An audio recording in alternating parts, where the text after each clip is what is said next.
What is philosophy? Well, that's a very philosophical question, because really, what is philosophy? If you look online, you might see that philosophy has split into many areas because it's been around for so long, from ethics about what is right and what is wrong, to logic about what is true and false, or even what is truth. But that's not what I want to talk about today. What I want to talk about is how you think. Because even though these questions seem very different, the thing that ties it together into philosophy is a way of thinking, a practical skill that I want to talk to you about. Here are some examples of the questions that you might hear in philosophy. And I know, there's some really weird questions. If there was a crazy man with an axe coming after your friend, would you need to tell them where your friend was? Are you a brain in a vat? How do you know this isn't all just a dream? Is the red that you see the same as the red that I see? So yeah, really stupid questions. So why do philosophers care? What's the point? Well, think about the way we do maths and science. James has 5 bananas in one hand and 7 bananas in the other. How many bananas does James have? Well, actually, how big are James's hands? If we throw a cannonball and a feather from the top of a tower, will they hit the ground at the same time? Why are you throwing cannonballs? You see, these questions are toy examples. They're not really what's important. When I ask you about how many bananas James has, I don't care about his hands or the bananas. I care about the numbers.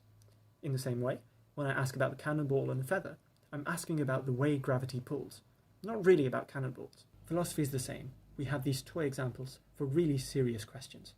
So, when I ask you when you're dreaming, what I'm really getting at is whether you can trust your senses, whether what you see is good enough evidence to know that there's something there. Is your red my red? Well, really, is my experience the same as yours?